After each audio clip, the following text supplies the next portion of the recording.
had joined a surveying party in 1905 across the East African plateau when our field notes began to fill with a different kind of report. A pale figure that moved by starlight and left neither explanation nor spoor we could place. From the first night in our canvas camp, the warnings from the porters lay over the party like a cold wind. We left the railhead at dawn, the oxen's flanks steaming in the thin air, an ox-drawn wagon groaning under crates of kerosene, tins and rations, the brass case of a theodolite lashed beneath a tarpaulin. Our party was small. Lieutenant Pembroke, who led the survey for the colonial office, myself, charged with keeping the plane table and recording observations, a sergeant to look after stores, and a cadre of local porters whose knowledge of the passes had proved itself in the first hard miles. We carried a sextant for sun sights, a heavy plane table, chained tapes, and a pocket compass. Our tents were canvas and nailed to the earth with stout pegs. The instruments smelled of oil and brass. The air smelled of dust and ox dung, and the faint, bitter odour of kerosene lamps. The work was as precise as any man might demand of a highland. Triangulation points fixed at ridge and cairn, bearings taken before dawn and at dusk, latitudes struck with the sextant when the sun lay low on the horizon. We sketched horizons on the plane table and marked out cairns of stone where no stone had lain. A surveyor's life is a string of small certainties, a level checked twice, a reading repeated until the hand was steady, a chain drawn taut across the grass. We kept a ledger for distances and a separate book for notes of weather and porters' illnesses and the occasional petty quarrel. It was in that separate book that the entries began to stray. The porters had their own evenings.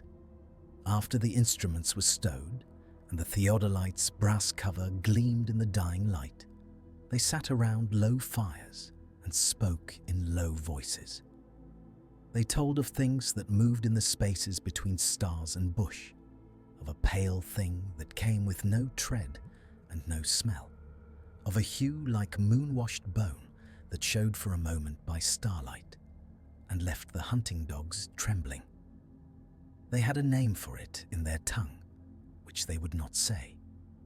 When Pembroke was within earshot, he merely frowned and insisted on order and early rising. We paid them in rations and tobacco, and their eyes held a caution we had not yet learnt to heed. On our second night out, the wind came down from the escarpment sharp and clean. I had taken a bearing to the southern cairn and set the plane table to fix our point when the camp dogs began to whine, thin, worried sounds at the edge of sleep. The lanterns were banked a single kerosene glass burned low by Pembroke's tent. I remember looking up because the sky was each star distinct, as if a man could count them and find solace. Between two distant hillocks, I saw, only for an instant, a pale vertical line where no figure should have been. It moved across a sweep of tufty grass like something not quite part of the night. It was not taller than a man, nor was it a man I could recognize. It had no torch. It cast no shadow that the lanterns could register it, left no footprints where the dew lay heavy. I called softly to the sergeant. He came without haste, the brass of his telescope catching a stray star. We made a careful search with our lamps and swept the grass by the plane table. The dew held the prints of ox hooves and the smear of a porter's boot where he had paced his watch. But there was no mark of a foot, no broken blade, no bent stem to show passage. Yet the porters muttered and tightened the cords of their waistcloths, and one, an older man named Quito, refused to sleep and sat beneath the wagon with his back to the night, his eyes on the dark where the pale thing had been seen. I recorded the incident that night in the small journal I kept on my person. Time, bearing, wind direction, who was awake. The entry sits between a note on the correction to the theodolite and an account of the oxen's condition. It is the odd thing about a survey. Your ledger cannot bear blanks. There is the certainty of measurement, and then, stubbornly, the persistence of observation that does not fit. We continued the work at first as we always had, because a field must be surveyed and points must be fixed. But the manner of our waking changed. Men checked their instruments twice, not to catch error in angle, but to distract a mind that had seen a pale vertical light move without leaving a conscience to follow. The next morning, the porters gathered in a close ring and would not go beyond the wagon until the sun had heated the grass and the fear softened into the day. We set a new cairn on the ridge and struck another sun site, but the starlight vision had lodged itself into every routine. The theodolite's bubble was level, the sextant's sun sight held true, and yet as we packed and shouldered the chains to march to the next station, there was the sense of being watched from where no watcher could make an imprint. I could not tell then whether the thing was creature, spirit, or mere trick of cold air and exhausted eyes. I could only say that the porter's warnings were not easily dismissed, and that our field notes were beginning to contain a different kind of entry, one that promised to follow us up the plateau. Our mission was straightforward in its arrogance, to extend the trigonometrical framework inland, to fix points and produce reliable bearings for the district map. I had with me a mahogany theodolite on its brass plate, a folded planetable, 3 chains of steel, an aneroid barometer for altitude, and ledgers already bristling with pencil notations. Mr. Clark, my assistant, kept the chronometer. Mzee Juma, the village elder, attended our camp and offered counsel more often than the government manual would permit. We had a lean complement of porters and 4 askari who carried 2 shotguns and a service rifle in reserve. Kerosene lamps and a single spirit stove provided the small civilizations of light and heat that sustained men in this indifferent country. Until the 3rd night, the occurrences had been trifling. Goats missing from the hamlet, a pig found with bristles singed and no visible wound, faint spoor which several of the porters described as long and narrow and not quite like the spoor of hyena or jackal. I amused myself by setting these reports in the margin of our log, phrasing the elder's tale of a pale watcher on the ridgelines as an ethnographic aside rather than as command. We were surveyors, not superstition's clerks. Then evidence accumulated with the inexorable patience of weather. On the evening of the 3rd day, while we were taking angles atop a small kopje to fix a subsidiary point, Mr. Clark halted mid a notation and set his pencil down. The air had become keen. A wind off the dry riverbed carried a metallic tang, and the sound of an animal too large to be a duiker and too soft-footed to be a gnu. In the lamp glow of our tent, the porters muttered, and Mzee Juma pointed toward the east ridge with a finger that did not tremble, yet spoke in a voice that had seen many seasons. We observed then the first unmistakable signs. The goats were absent from their pen at dawn. The woven fence had been pushed inward with no torn fibers to show for it. Where the feeder had stood, the grass bore a series of impressions, elongated depressions between smears as though something had set down with great hands and risen again with atrocious care. I measured these with the theodolite chain, strides of nearly 4 feet, the depressions indicating weight borne on flattened digits rather than paws.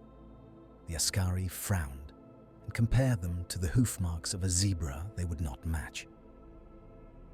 We altered our practice. The camp kept strict watches. At night, we burned larger pyres, acacia wood that smoked and smelled of resin, and the kerosene lamps were propped at intervals beyond the tents. I ordered one of the Askari to pace the ridge with the service rifle slung, to keep an eye and to call at the first sign. When the moon was a thin blade, we saw her, a pale shape on the lip of the kopje, still as one of the standing stone sailors mark off a lee shore. It did not run when the Askari stepped forward. Instead, it shifted with an economy of motion that suggested it had learned, by long practice, where to place the lightest footfall. It was taller than any man here. Its skin, a word which failed to convey the effect, was of a colour like bone kept for years in sun, and its head inclined as if listening to a frequency the rest of us could not hear. We fired once. Reflex more than intent, the crack of the shotgun sounded too loud in that thin air. The shape slid down into the shadow of the acacia and vanished. In the morning, there were new signs. The spoor led toward the dry riverbed and ceased where the bed deepened into shadow. A goat's bell lay by the stones, its strap unbroken.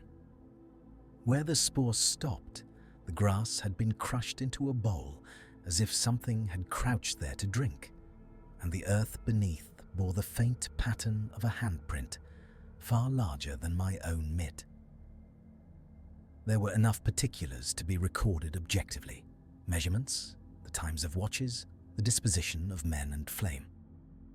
I noted them in my journal: bearings taken at 0740, barometer reading 760 millimeters, 5 elongated depressions at intervals of 3.8 to 4.2 feet, one hand-like impression 14 inches in breadth. Yet the ledger inverted into superstition when the porters refused to cross the riverbed by daylight, and when Mazi Juma refused to sleep beneath a tent that left the ridge silhouetted to the sky. We could not simply abandon the survey. The Crown's commission sat within my satchel like a hard, sensible thing that refused to soften. But we altered our method. Triangulations were made by day, and the night work postponed. Relays of men slept with the lamps and the rifles, and I resolved to follow the spoor at first light. When dawn broke upon the kopjes, the spoor led to a cluster of boulders and then into scrub where the river lay hidden. We read the trail as one reads a body, and the account that followed promised to complicate the map we meant to produce. I prepared the planetable and set a point. Mr. Clark tightened the chronometer chain. The Askari loaded their shotguns and carried them in white-knuckled grips. Mazi Juma spat gently, tied a small packet to his belt, and said only, "We will find what watches us, but it watches back."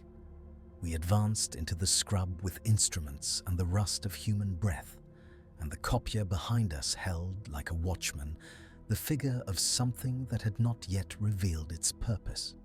We returned from the dusk triangulation to a camp that had been made into a record of small violences. The camp cloth was slashed along one seam, the kerosene lantern by my bunk badly dented, as if struck aside and then haltingly stamped upon the compass.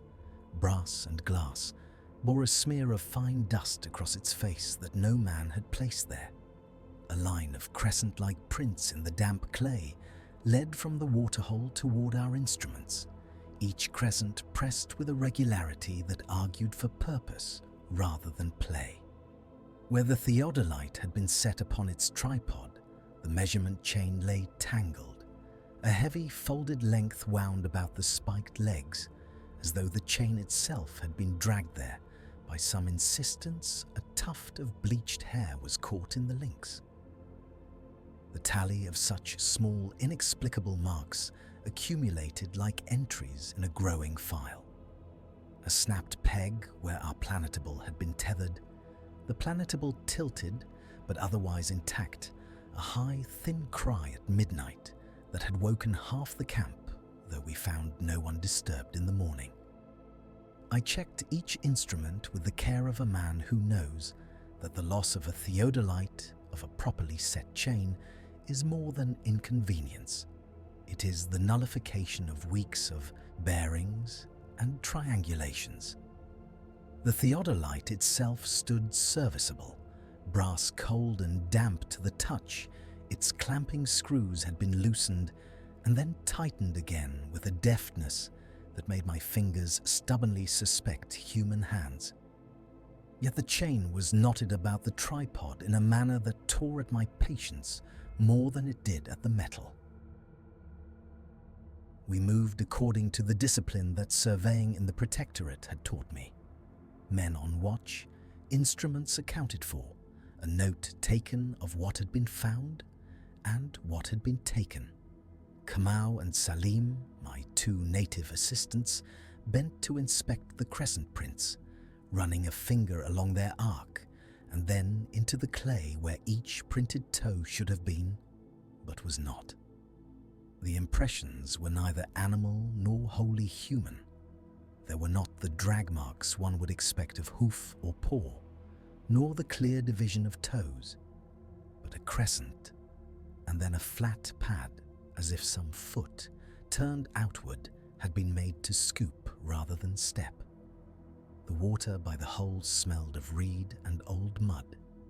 Our own solutions of sugar and coffee lay undisturbed upon a bench where a small scratch bore the shadow of a fingernail. We followed the trail as circumstances permitted, my revolver slung but not raised. The spoor led into a narrow corridor of acacia and mopan, where moonlight came in slats and the night insects kept to their own business. The air had cooled, sweat had dried on my collar. At the edge of the scrub, we found the rope by which we had secured our pack animals severed cleanly, not chewed. The animals themselves stood calm, grazing as if no disturbance had come near. On the second night, the cry returned, a high, thin note that threaded through sleep and pulled men up from blankets with a cursing animal sound that belonged as much to the wind as to a throat. Lanterns were struck sharp in brass, the light cut at the trees, and revealed, half seen, a pale shape retiring into shadow along the lip of the escarpment. It did not run. It moved with a deliberate, almost mechanical economy, every rise and fall of the land read and matched. For a moment, I thought to recognize our stolen measurement chain in its drag, for the clink of metal came from the scrub, but when we sent two men with a spare lantern, it was gone. Only the chain remained, still looped about the tripod. We did not fire upon it. There is in a rifle a quality of finality that I was not prepared to lap upon the land with. Instead, we posted watches in pairs, men to 2-hour turns, and we made fast what we could. I logged the particulars, time, bearing, the peculiar shape of the footprints, then folded the page and closed the inkhorn. In the morning, the instruments were intact, the theodolite leveled, our bearings saved, but the clay beside the waterhole bore a new set of crescent prints leading away. The tuft of bleached hair lay partly under a stone that had not been there the day before. We debated making chase. Bennett, who had gone on several pale expeditions with me, wished to follow the trail to daylight. Kamau counseled caution. Villages and fields lay within an easy day's march, and a man who had seen less might turn what we faced into a tale that would grow teeth before it reached the magistrate. We did not decide that night. At first light, we would pack what we could carry, recover the chain, and push toward the nearest post for supplies. The men moved with a quiet I had not known them possess before, their faces lit by the small, keen light of apprehension. The entries in my notebook multiplied. The file was not closed. A question remained, open and sharp, to be followed at whatever cost the Veld might demand. On the third night, I woke and watched a pale shape move along the ridge against the full moon, tall and ungainly on long limbs, its hide catching the light like coarse linen. It moved with a slow, deliberate stalking that was neither wholly animal nor merely human. We lay in the scant shelter of our canvas, the campfires reduced to glowing coals to avoid attracting cattle thieves, and I felt the chill that comes from a sudden translation of the familiar into the unknown. The ridge stood out as a black serration against the moon. I told myself at first that it was shadow and wind playing upon the stunted acacia, but the silhouette traversed the skyline with an intentness that a beast in flight does not possess. Aldridge, who kept the watch that night, whispered to me and passed his lantern under the flap. His hand trembled as he raised the Leonfield, the action familiar to us all from years of stationing. We had issued it for protection against wild beasts and, if necessary, the odd band of rustlers. I signalled a warning, one shot across the ridge to frighten rather than to slay. The report cracked and rolled up the slope, and for a breathless instant the limbed figure paused. In that pause, by the slant of moonlight, Beckett's pencil moved on paper. He was seldom idle a draftsman by habit. The Odolite notes and sketches had been his solace in uninteresting hours. The elongated face he caught was as unlike a man's as any I have seen, narrow with high cheek angles and a mouth set small and hard. It was not a face of cunning, but of attention, and then the thing folded itself into the thorn scrub and vanished without a sound. We made ready at once. The instruments were hauled into the night. Aldridge's theodolite with its brass fittings, the plane table, the steel measuring tape coiled and glinting. Juma, our principal bearer, moved with a steadiness born of service in these hills. His knife flashed as he cut a path through the barbed tangle. The moon lent generous light, but the scrub swallowed sound.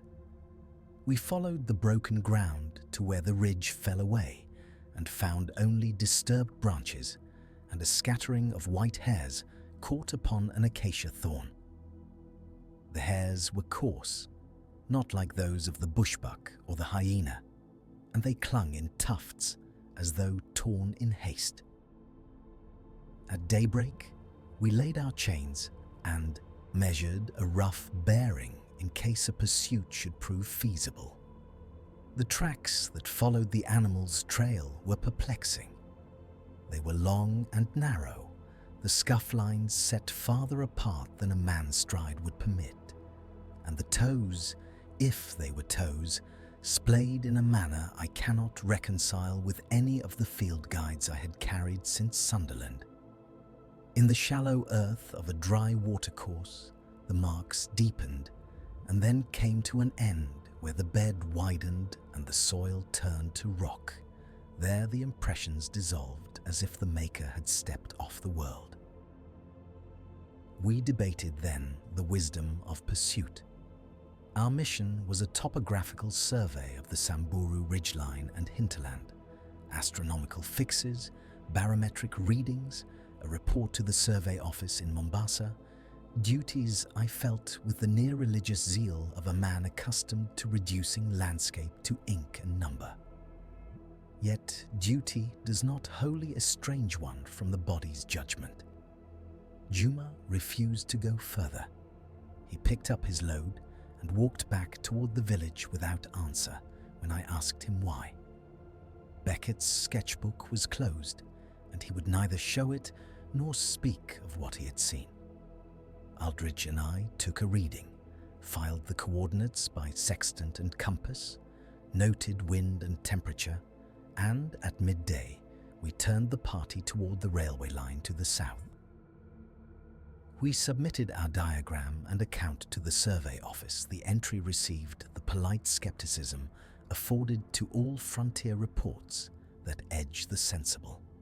The sketch was filed with other oddities. Some poet in our party later scrawled "Pale Night Stalker" beside it, and life resumed its measured tasks. Yet the incident altered us. A man who has seen something refused to be catalogued as merely a stray hyena or displaced herdsman carries the memory like an instrument used beyond its scale. Nights afterward, I found myself listening for a shape along the ridge, checking the Leonfield out of habit, and thinking of the tufts of white hair. Years later, I produced this testimony with the careful particulars of date and instrument, in the hope that a man of science might reconcile our observation to known species. The survey sheets, the sketch, and Beckett's terse note remain in my possession. They do not supply explanation. They supply fact. The ridge endures. The thorn scrub grows back. And sometimes, beneath a full moon, I awake and remember the patience of that motion, an appearance neither wholly animal nor merely human, so that the question remains as stubborn as the tracks we could not follow. At first light, we abandoned one ox found dead without obvious wound, tore down the camp, and watched several porters refuse to continue, while one surveyor quietly destroyed the crude drawing he had made.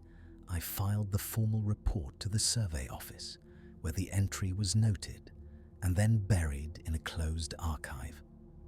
The pale stalker remained a whispered caution among local communities and my men, an unplotted presence on the map that lingered in our notebooks and in the way we measured the night thereafter. The morning was thin with mist, the canvas still damp from dew, and the kerosene lamp gutters at the same angle it had burnt through the last hour of watch.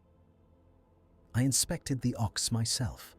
No blood, no torn hide, only a pallor to the hide and a rigidity that did not sit with ordinary predation. Mats of hair lay about as if combed out by the wind. A porter from the Riftoir told me between clenched teeth that the thing did not take. It erased his English was little, but the meaning was plain in the set of his jaw. We struck tents with the mechanical efficiency of men disciplined by months of survey work. The plane table lashed to its tripod, the theodolite carried in its leather case, the 66-foot steel chain coiled and lashed, the sextant and prismatic compass secured. Tinned beef and hard biscuit, the last of our kerosene, the spare muslin for the mosquito nets, everything bundled into stout burlap and tied to poles. Several porters would not shoulder their loads. They sat in a ring and would not look at the tree line where we had kept watch, the place where my assistant had sworn the air had taken on a white glare and the night itself had seemed to go thin. Temperatures had dropped beneath the escarpment by midnight. Frost was unknown in these parts, but the chill had been sharp enough to bite. The men said they would return to the village. We could not compel them. I could not blame them. Before we left, the surveyor, young, steady-handed, named Ridgway, allowed me a glance at the sketch he had executed by candlelight the previous evening.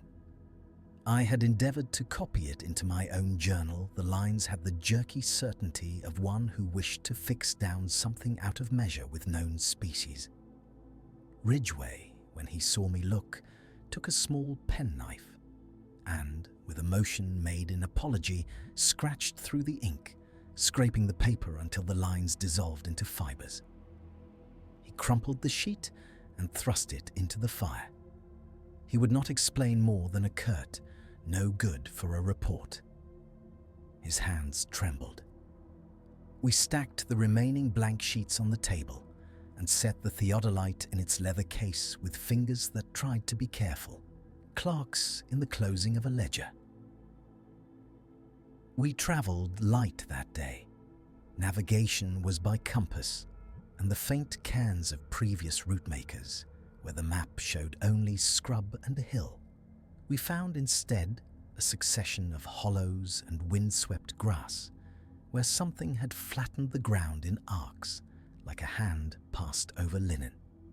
At one measuring station, I placed the plane table and took a bearing with the prismatic compass. The needle wavered for an instant and then steadied. My assistant held the chain while I sighted. Both of us had the small instinctive motions of men who had spent long days in singular trust with instruments.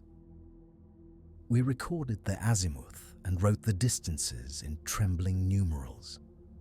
The sun rose and burned the mist away, but the pallor of that night lingered on the hills like a bruise.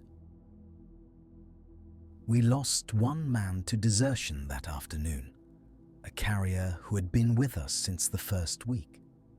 He walked back along the track with his bundle over his shoulder and his head bowed, refusing our calls. Not long afterward, a woman of the village appeared at the path with a calabash of milk and a look that said plainly there were things one did not trade with strangers. The elders spoke in low tones of a night thing that moved along ridge lines and left no spoor that hunters would own. They told us to set talismans in the eaves of our huts and to keep lamps burning. Our lamps we carried like sacramental lights. When at length I returned to the office and wrote my report, methodical description of instruments, coordinates, a report of loss, an appendix of the men who had left, I found the official hands polite but reticent. The clerk read my figures, made his notation, and placed the folio into a drawer labelled miscellaneous. I knew then that some reports were treated like aged specimens, observed, catalogued, and put away. The drawing Ridgway had destroyed was mentioned only as sketch illegible. I left the office with the smell of ink and dust upon my hands. Yet the measure of the night was altered. My men would light their lamps earlier, coil their chain nearer their sleeping places, and when the moon was thin, they spoke in whispers about the brush along the path. The pale Stalker had not been plotted on any map, nor had it been named in any atlas. It remained an outline in fresh journals and a correction in the margins of a surveyor's log. I have no certain conclusion to give, only entries, the scattered testimony of men who saw nothing and of one who burned a sketch, and the knowledge that some things we charted in ink and steel one day refused to be reduced to that scale. The questions remain with us, as sharp as the edge of a compass needle.